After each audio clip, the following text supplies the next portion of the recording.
It's not often that I am blown away by my own creations, but today I am bringing you Scorching Ray Totems that actually works. It feels so good to play, and even I killed Ubers on it. Let's get into it.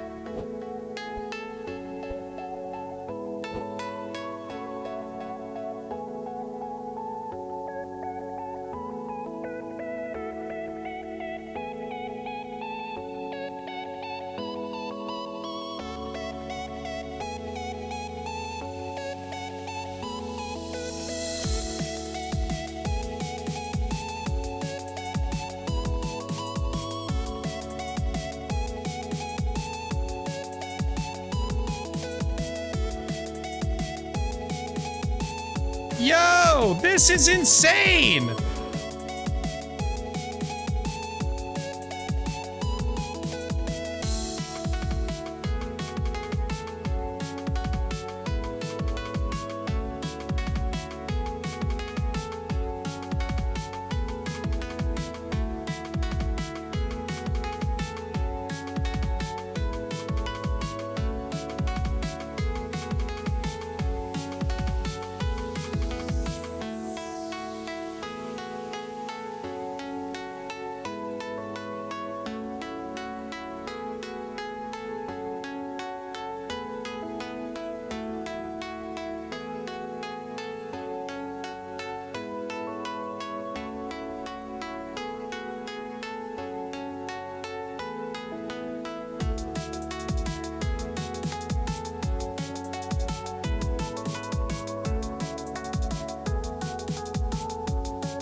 So, Scorching Ray Totems. Now, I was told by many people that Scorching Ray can only be applied to an enemy a single time.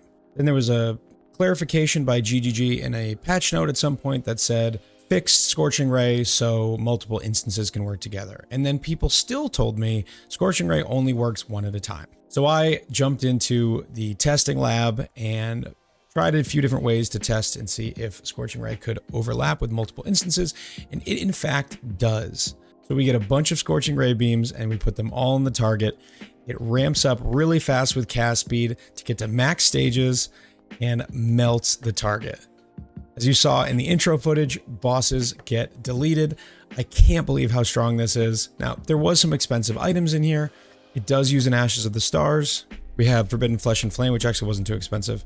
It uses Rational Doctrine. It has a Progenesis in it, which isn't really necessary to the build, but obviously it's a feel-good defensive layer.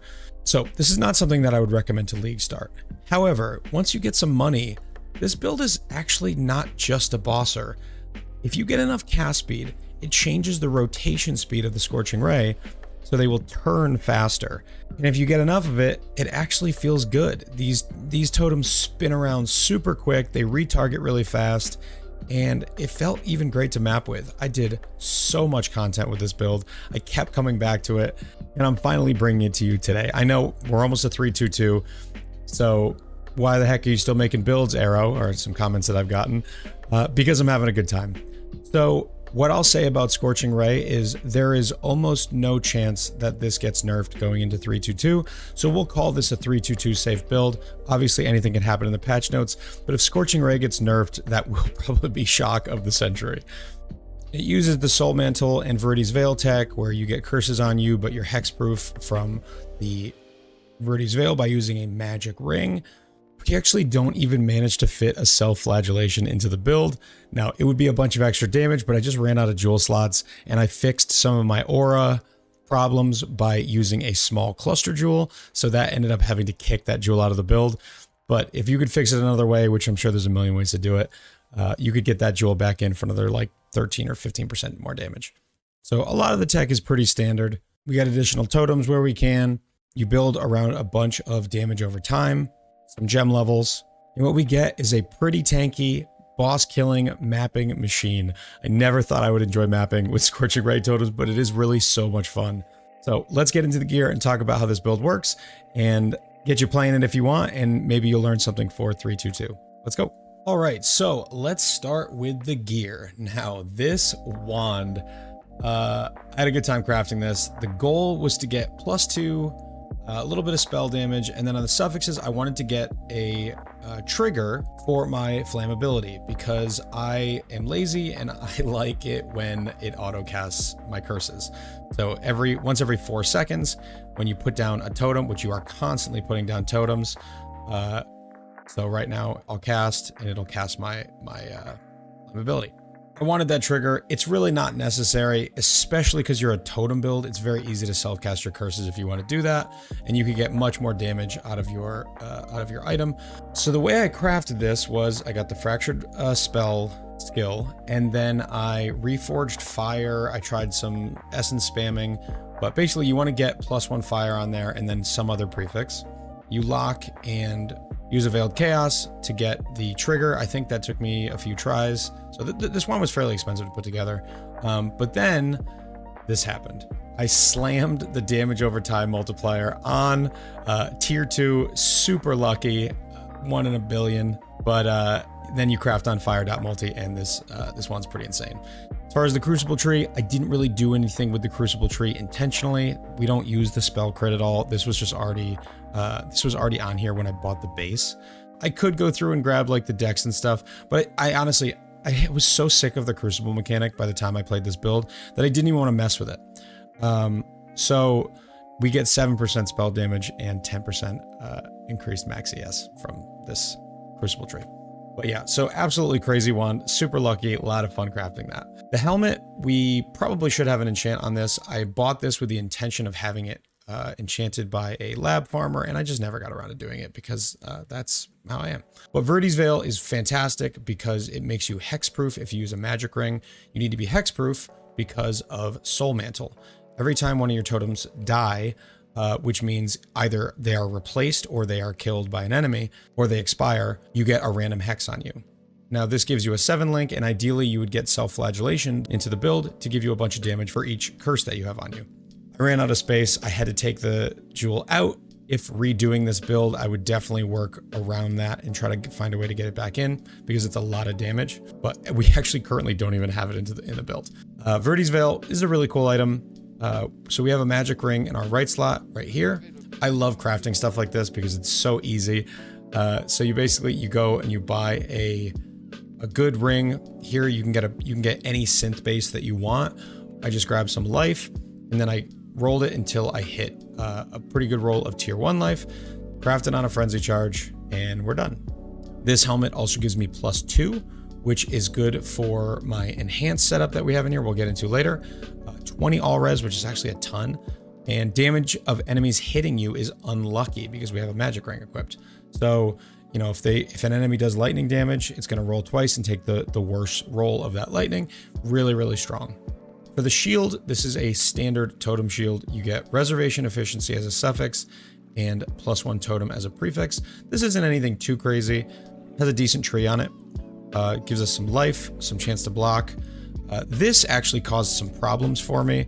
Herald of Ash having increased buff effect and increased reservation. Now the buff effect is really strong, but the reservation meant my life reservation was extra. So I had to jump through a bunch of hoops to deal with that. And then this, I didn't have to do this myself. This was already on the item when I bought it. 10% damage per curse on you. So I think we can get up to like 8 curses on us. That's 80% damage. Very nice.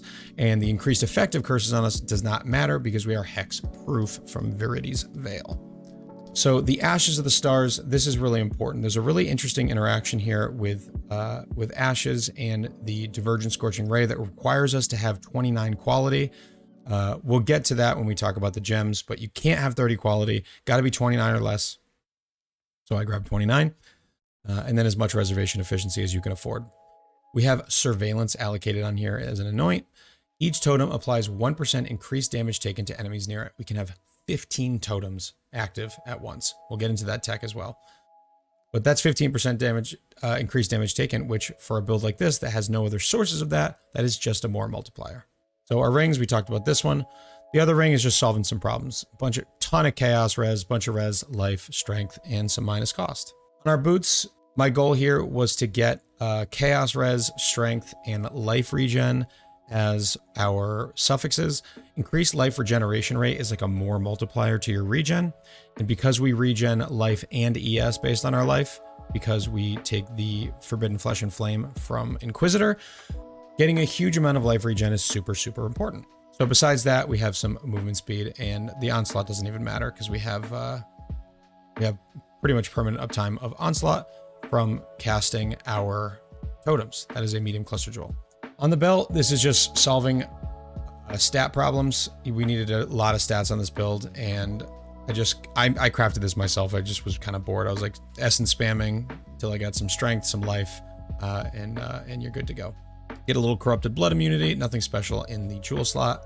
For the gloves, another really fun item to craft. We went and got a hunter base apothecary glove, and you just basically roll for fire dot multi until you get some decent resistances with it. And then the prefixes, I was able to hit some hybrid life, and I crafted life on, and we're good. The soul mantle, we talked about this. Getting +2 on this is pretty easy. These are very, very cheap. And then that gets us up to level 31. Wow. Okay, so let's talk about the gems. We'll start here with the flammability. We already talked about this. Really big quality on the anomalous version from the Ashes. Gives us a bunch of curse effect, and then life tap because it's super expensive to cast it. And then we go Divergent Tempest Shield because, again, Ashes of the Stars. This gives us a total of 30% spell block. And we have 47 attack block and 62 spell block. In our helmet, we have the Enhance. Again, we're getting +2 on all of these from our Viridi's Veil. And here is where the tech starts to get really interesting. So, Searing Bond. Searing Bond is a fairly high damage but very clunky skill that in this build actually does enough damage to like help you clear. But the idea of this 4-link setup, which is multiple totems, life taps for free cost, and then enhance is to get our Phantasmal Searing Bond quality as high as we possibly can. What this allows us to do is get 8 additional totems for Searing Bond. So we can cast up to 6 of our regular Scorching Ray Totems, and then Searing Bond totems, which all link together. We can have up to a total of 15 between the two, 15 totems up. The reason that that is so amazing, it gives us 75% more damage total when all of our totems are up. It gives us 15% life regen, 15, and 7.5% mana regen, which means even with 51 mana and 37 mana cost, I can infinitely cast my totems because we refill so incredibly quickly that by the time the animation is done for the first cast, we're already back at full mana. So this Ritual of Awakening plus this 4-link Searing Bond tech, anytime you can fit that into a totem build, you absolutely should. So 8 additional totems from Phantasmal Searing Bond. Obviously, the Ashes is required to make that happen. Enhance helps as well, and the gem levels too. And actually, Searing Bond does so much damage that I can put it down and it'll clear monsters. I think it's over 1 million per beam. All right, let's talk about the gems in the shield. We have Determination, Petrified Blood, and Malevolence. These are all getting preservation efficiency from the shield. In our boots, we have our Arrogance support. So going on our life, we have Herald of Ash, getting a bunch of levels. Vitality, we have an Enlighten here. We only needed a level 3. We could have gotten a level 4 to have a little bit more mana, but I didn't need it. And then Anomalous Arrogance. In the gloves, we have Righteous Fire, the Divergent one giving us 49% increased spell damage. We run permanent Righteous Fire at all times, and we don't even need to have our totems up for regen. We have so much regen on this build that even with no totems up, we can sustain very easily. We run Purity of Fire for the additional fire res as well as the additional max fire res. So fire resistance for us does something really awesome for any Righteous Fire build. Whether you're using it just as support damage or as your main damage. Regenerate 1 life per second for each 1% uncapped fire res. Now in combat, we have 260 here. I'm sure it's higher from other buffs that we probably have, but that gives us a bunch of additional regen. We use a Flame Dash. Now, I love using a Flame Dash with the Ashes of the Stars. You get a bunch of additional cooldown recovery rate. And there's a breakpoint with Flame Dash where it starts to feel like you have infinite charges, provided you're not using it non-stop. Just to get from pack to pack, I feel like Flame Dash 20 quality with an Ashes is enough for you to feel like you can use it pretty much all the time. And then lastly, a Molten Shell. Molten Shell gets increased skill effect duration from its quality, so we get a bunch of that from the Ashes, so our Molten Shell lasts quite a while. So with our Flasks up, we have 15,000 armor, which is not amazing, but it's enough to make Molten Shell worth using. And then our main 6-link, we have Divergent Scorching Ray. So let's talk about this. The reason that we can't have a 30 quality Ashes is that 50% quality on Divergent Scorching Ray will make your skill effect duration of Scorching Ray 0, and it will make it simply not cast. What Divergent does on top of reducing the skill effect duration is increase your cast speed. The duration doesn't matter. If the beam is on an enemy, it's doing damage and the duration is irrelevant. So having my duration reduced by 98% doesn't really affect our damage. But if you reduce it 100%, you won't do any damage at all. So the cast speed portion of this gives you turn radius. It also allows your beam to charge up its stages faster. Now, the more stages you have, the more damage it does. And then when it's at max stages, you get fire exposure for minus 25 res. So the faster you cast, the faster you get your damage, and the faster the beams can turn. 98% increased cast speed is an absurd amount of cast speed that would take you many item slots in order to get, and we get it all on this one gem. Because cast speed doesn't really affect the rest of our build, having all of our cast speed built into the gem is totally fine. So we end up getting this up to level 31 from a bunch of different sources, which is a huge amount of damage. So aside from the Divergent Scorching Ray, we use a multiple totem support. Additional totems very strong. Awakened Empower to get more levels. Awakened Elemental Focus, which gives us more damage. Burning is not an elemental ailment, and we can't ignite with this, so Elemental Focus is a no-brainer and +1. Awakened Burning Damage, same thing, gives us a +1 and then more burning damage. And lastly, Controlled Destruction. This spell can't crit, but it can get more spell damage. Now, we unfortunately don't benefit from the Unnerve because we can't hit, but it's still the best in slot damage gem. All right, let's move on to the Flasks. So we have a little bit of spell suppress here. Really, it's just for the phasing. It's important to get phasing on any totem build, especially a damage over time totem build. Put your totems down and you want to just run. And if you don't have phasing, you're going to get blocked by enemies and it'll feel terrible. On the Quicksilver, we have more regen. We have an armor flask with an armor suffix. For Genesis, I don't really use this item much because it is so just generically strong and uninteresting that I just find it to be kind of a boring item to use. But I figured I'm going to try to do Ubers on this build. Let's throw in an expensive flask. And this thing's amazing. Combined with Petrified Blood, it reduces so much of the damage that we take. Combine that with the fact that we have a massive, massive amount of ES and life recovery. It means we can take huge hits and kind of just keep going. Lastly, the Ruby Flask. This makes us take less damage from our Righteous Fire. It gives us 50 life regen, and then we have 40 elemental resistance. Again, more regen, and then it gets us way overcapped on our others. This isn't that strong, but it gives us a bunch more regen, which I enjoy stacking to the moon. When we have all of our totems up, our in-combat number is 2,300 life regen per second, as well as 2,300 energy shield per second. That is twice our total ES pool per second. You'll see when we get hit, it just immediately fills back up. This is such a feels-good build. I actually really highly recommend this build to anyone who's looking for something that's really strong, but something a little bit different than the meta. Okay, let's jump into the tree and the Ascendancy. Start with the Hierophant. So we talked about Ritual of Awakening. This is the star of the show. This is an absurd damage and recovery node, especially when combined with the Forbidden Flesh and Flame that give us Pious Path. This makes it so our life regen applies to our energy shield, and that 2,300 number is now an ES recovery mechanic as well. It's so strong together. Pursuit of Faith, just totem placement speed and +1 totems. As you can see, I mean, we put down an absurd number of totems. And again, you can look at our mana number and it is not even a little bit moving. It just immediately goes to full, which is really fun. Conviction of Power, just a generically strong endurance charge, power charge node. And then Arcane Blessing gives us 20% more spell damage from Arcane Surge.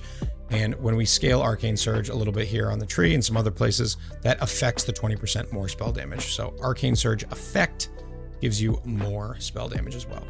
As far as the tree, unfortunately, I had to solve some mana issues with a small cluster. I don't love doing this, especially because I lost Self-Flagellation. I probably could path to another jewel, drop some life recovery somewhere, and get the damage back. But as you'll see, it's really not that necessary. So we do have some mana stuff here. Our medium cluster with Sleepless Sentries. This gives us permanent onslaught, and then just a little bit of damage in Arcane Surge. Brush with Death is dot multi and life and ES on kill. Now, this is way overkill. We don't need this, but it does affect us because our totems are doing damage over time. When an enemy dies by damage over time from mines, traps, totems, minions, it counts as your kill. So we do get this life and ES on kill, but it's totally not necessary. And then Flow of Life, super strong, life, dot, and life regen. Quickly talk about this Watcher's Eye, +8 block while affected by Determination. This is the main reason I wanted to get Determination in, is to get more block. And then dot multi while affected by Malevolence, huge damage. Our block is 4762. This feels awesome. On a build with huge recovery and huge mitigation, if you throw in something like 50-60 block, it is going to feel fantastic. So we talked about this Fire Mastery. We go and we grab Pain Attunement for more spell damage. That affects our beams. We use Inner Conviction because we don't actually benefit much from the power charges of this node here. So what we do is we convert our power charges into giving us more spell damage as well. So we weren't going to gain frenzy charges anyway. So now we have the 5 power charges that give us 15% more spell damage. So this over here, increase spell damage. And then this wheel is pretty interesting. The mana regen rate's really nice. We don't care about these two nodes, but this is strong enough that it's worth taking these 3 points. It gives us a bunch of increased damage.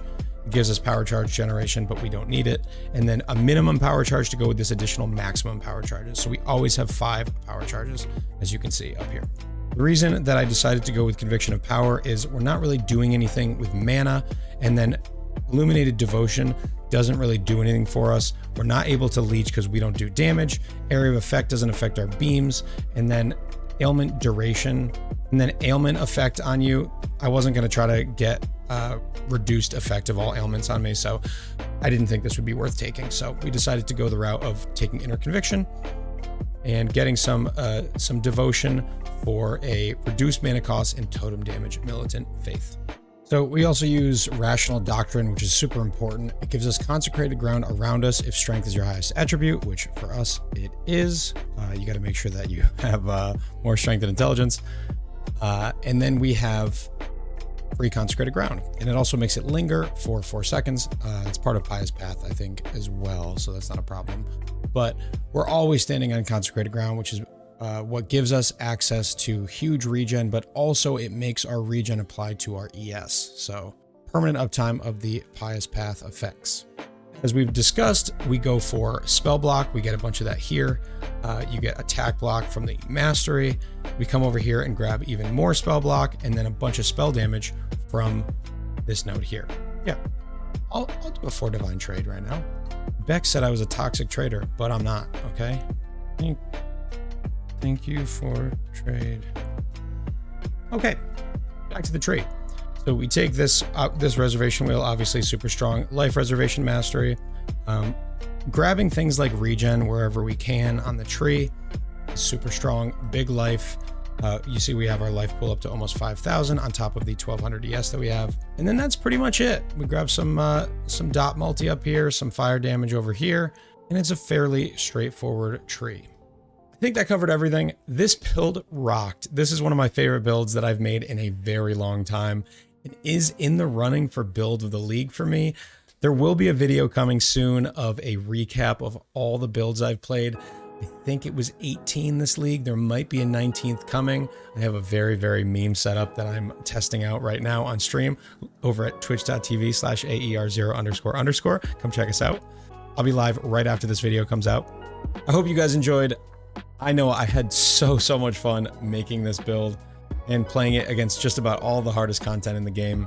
Now you know Scorching Ray actually works. You just got to build it right. And after some trial and error, we found the right way to do it. So thank you for watching. Drop me a like, a comment, and a subscribe down below if you are so inclined. You can check out my Discord, my Patreon. Everything's linked in the description below.